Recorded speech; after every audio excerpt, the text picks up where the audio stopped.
everyone, it's Nina and welcome back to my channel. Today we are going to be doing my reading wrap up for all the books I read in November.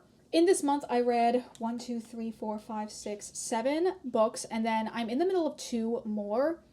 I'm currently pre-filming this before the actual end of the month, so I think I'm probably going to finish at least 1 more of the books that I'm currently in the middle of before the end of the month. So I'm going to talk about the 2 that I'm still in the process of reading at the end.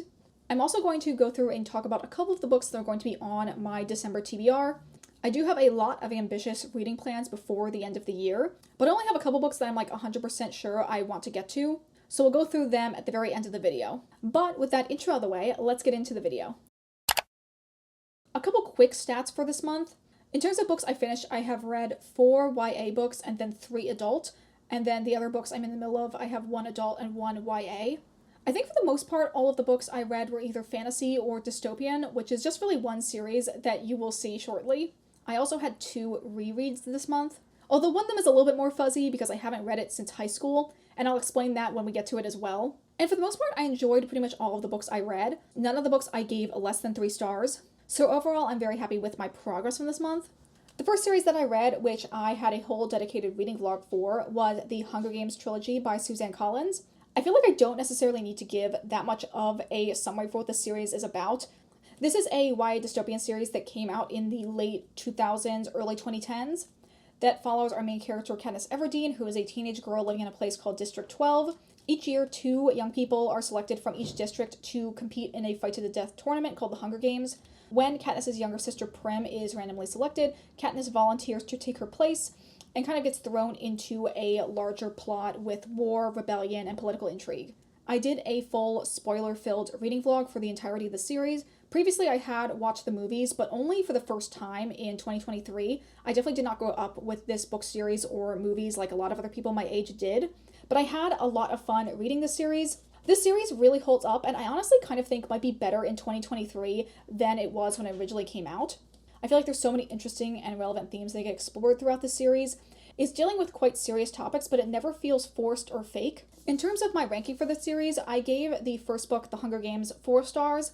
I really enjoyed the section when Katniss is in the Hunger Games and she's kind of using all of her knowledge as a hunter to kind of prepare herself to the wilderness that the games are taking place in. Then we have the next book in the series, Catching Fire, which I gave 4 stars as well. This book is definitely my favorite movie adaptation, but the book definitely focuses a little bit more heavily on the time before the Court of Quell, which is the second Hunger Games that takes place in the series, and that is definitely my favorite phase of the movie. So the fact that I didn't get to see as much of that in the book was a little bit of a letdown, but overall I still really enjoyed my time reading this. And lastly, surprisingly, we had Mockingjay, which I gave 5 stars. A lot of people, and myself included, are not a huge fan of the movie adaptations. They just feel a little bit slow and stagnant in places, but I really enjoyed the book adaptation. I felt like it was the perfect end to a series that talks so much about grief and trauma and the effects of war on people. And yeah, overall, it just kind of took me by surprise how much I enjoyed this. I'm really happy that I did end up reading the series. If you're someone that really likes the movies but never went back and read the original books, I would highly recommend it. I feel like there's a lot of details that are included in the books that you don't see in the movies, and overall, I definitely enjoyed Katniss a lot more as a main character when I was able to kind of be in her head and go through all of her reasoning. So I think for those reasons, it's definitely worth checking out. And I definitely now have plans to read the prequel book, The Ballad of Songbirds and Snakes. I've already seen the movie adaptation and really enjoyed it, so I'm sure I will enjoy the original source material just as much. The next books I want to talk about are Silver Under Nightfall, as well as the sequel, Court of Wanderers. This book was a reread. I originally read it in August of this year. I gave it 5 stars and I absolutely loved it. It's definitely going to be, no surprise here, my favorite book of 2023. And I was very highly anticipating the release of the sequel book, which is coming out in April of 2024. But I was able to get a e-arc copy of the book. Thank you so much to Saga Press and NetGalley for providing me with an e-arc of the book for review. I did a full spoiler-filled reading vlog for Silver Under Nightfall, which I think will be up before this video comes out. If not, it will be the video right after this one. And in it, I talked a lot about this book, as well as some of my kind of initial thoughts when reading Court of Wanderers. I'll give a quick summary now of what Silver Under Nightfall is about. It follows our main character, Remy Pendergast, who is a vampire hunting noble. He is tasked to work as kind of like the liaison between 2 members of the vampire courts, who is the vampire couple of Zhao Dansong and Zidan Malik. And he's working with them to kind of find the source for this new infestation called the Rot, which is turning vampires into a more like zombie animalistic version of themselves. And along the way, by traveling with them, he sort of bonds with each of them in different ways. I love this book so much. I love all of the main characters in the throuple. It also just kind of has a laundry list of my favorite niche tropes in books. And when I read it for the first time, I was absolutely blown away. And honestly, in my reread, I had just as much fun as the first time. I did do a lot of tabbing of all of my favorite moments as well as important plot points. And after my reread, I'm still going to hold this at a 5-star. Moving on to talk now about the sequel book, Court of Wanderers. Court of Wanderers, I ended up giving a 4.5 stars to, which honestly isn't saying much because it's like, compared to Silver Under Nightfall, how can you really improve on perfection? That was at least my mindset going into it. I honestly had no expectations and like no idea where the story was going to go. It definitely went in a more like world-building vampire court drama angle compared to the first book, which is much more focused on Remy's like internal development as well as his relationship with Zidane and Jaudan. This book I feel like does lean a little bit more heavily into the recently popular romantasy tropes, which I feel like makes it a little bit less serious and more silly goofy at times.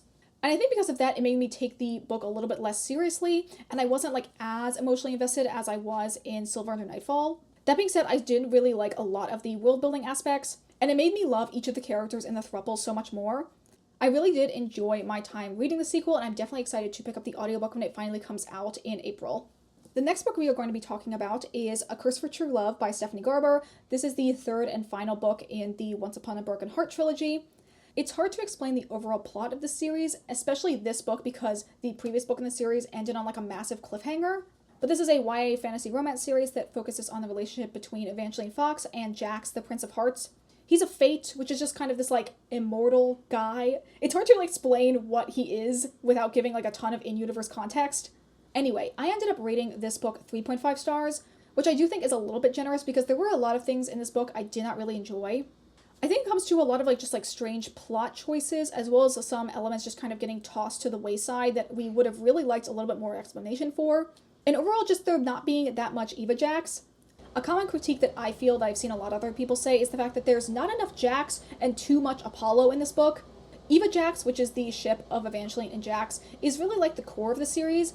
And even if there's some scenes where they're together where like the plot goes to like a grinding halt, you can kind of forgive it because they're always giving this really like campy, goofy, like enemies to lovers energy in their scenes together. So the fact that Jax doesn't show up until at least like a fourth of the way through this book is definitely a huge hindrance for it. This is going up against the fact that I really enjoy Stephanie Garber's writing style. I feel like her imagery is so good and kooky and whimsical that I can honestly forgive a lot of the other plot issues in this book.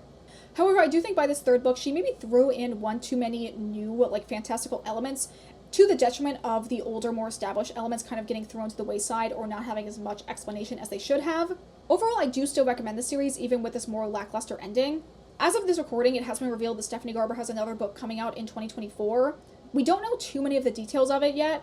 A lot of people are speculating it's going to be another romance trilogy that focuses on one of two couples that are kind of introduced in this book. And for me personally, one of the couples I definitely would be interested in seeing, like, their storyline. But the other one, I don't like either of the members of the couple at all. And I'm really hoping that's not the one that she ends up focusing on for her next trilogy. I don't want to say who the characters are for spoiler reasons. Maybe I'll put it in my description just saying, like, the first letters of their names to talk about which ones I would like to see focused on in a trilogy and which ones I really hope are not focused on in the next trilogy. But overall, yes, I do like the series, but I just felt like this was a little bit of a letdown compared to how much I enjoyed the previous two books in it. Also, if you're wondering what edition my cover is, I have the Barnes & Noble exclusive, but this is a cover that was done as a bonus if you pre-ordered the book and submitted a receipt to Flatiron Books. I don't think you can get this cover anymore, unless someone is like selling it secondhand online somewhere. But I think it's really cute, and I wanted this one because my original dust jacket came a little bit damaged, so I thought this one would be a good alternative. The next book we are going to be talking about is King's Rising, which is the third and final book in the Captive Prince trilogy by C.S. Pacat. This is an adult male-male fantasy romance. Although I use the term fantasy very lightly, it's more so like alternate universe medieval world, but there's no like fantastical or magical elements in the story. Anyway, this follows our main character, Prince Daemon, who, after a coup from his older brother, is stripped of his title and sold as a slave to the heir of a rival country whose name is Prince Laurent. The first book in the series lays very heavily on the enemies phase of enemies to lovers, as Laurent is super aggressive and brutal, and he has a personal vendetta against Prince Daemon because Daemon had killed Laurent's older brother in a war that had happened 6 years prior.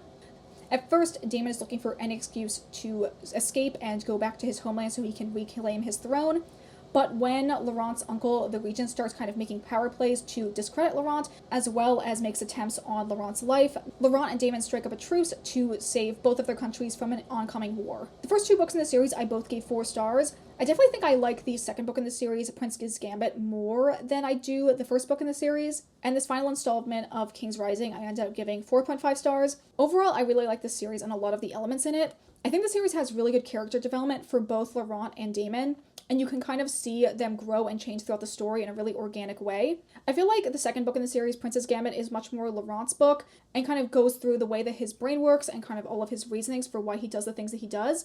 And King's Rising is much more of Damon's book. I feel like we got to see him in much more of a strong leadership role and kind of understand how he will eventually function when he becomes king. And I feel like seeing all those scenes made me really like Damon a lot more. I'm going to put a graphic up on screen now that I saw from a Tumblr post that kind of goes through the trajectory of the enemies to lovers timeline of these books. So if you don't want to be spoiled from like different sections of the book, then you can look away for the next like 5 seconds. For this book specifically, the first half, when they're kind of in the will they, won't they, both hating each other and liking each other phase, it was absolute agony. But after we finally enter like the definitive lovers phase of enemies to lovers, it is so good, and you can really see like how all the strings and threads that were pulled through the beginning sections of the book in sort of showing how well they work together. It really just has like the most perfect payoff. This series overall is quite mature and definitely has a lot of trigger warnings that I would suggest you look at before you start the series. Kind of going along with those elements, this is like the perfect series if you're looking for a series that has a really, really strong antagonist that you really, really grow to dislike and want to see beaten by the end of the story. That villain is Laurent's uncle, the regent. He is just like so disgusting and despicable. And seeing all of the awful things that he does and like the trauma that he's inflicted on Laurent makes him like the perfect villain that you want to root against, which helps make the ending of the series so much more satisfying. So yes, I'm very pleased that I read this last book in the series. I believe there's also a 4th book that's a short story collection. I do think eventually I will check that out, but I'm not in any rush at the current moment. And I definitely want to eventually read C.S. Macotte's other series. I think she's in the middle of a YA trilogy right now, and I actually own the first book in that series, so I definitely am going to be checking that out in 2024. I'm going to talk now about the 2 books that I'm currently in the middle of. The first one of those is A Study in Drowning by Ava Reid. This is a YA dark academia fantasy that follows our main character, Effie, who is a student at an architecture college who, as a way to kind of escape her oppressive school life, takes a job to help redesign the home of her favorite author. When she gets there, she meets another student at her school named Preston, who's doing his own research on the author, as he believes that the author is actually a fraud and that some of his work was written by someone else. The two kind of form a unlikely truce designed to help each other out in their projects. And at the same time, there's also a vague magical element, as one of the main characters in the author's most famous works is this figure of the Fairy King, who Effie has started to see out of the corner of her eye and sort of haunt her nightmares. I got this as part of my Illumicrate subscription. I think this was the book from September of this year. This edition of the book is incredibly beautiful with like this kind of like end paper design, as well as this really cool custom bookcase. As you can see, I'm a little under halfway through this book, and so far I think it's okay. I'm definitely not loving it. I think this is, though, an issue of more so just like a disconnect between me and what the author wants to focus on. This kind of book is what I like to call an oh no book, which is just that I often have this initial guttural reaction of oh no whenever I read a story that clearly means a lot to the author and maybe is doing a lot of like internal work with the author, like coming to terms with things in their own life or their own like emotional traumas in some way, but I personally don't really connect with it, or it just makes me have this like intense sense of dread and fear deep down.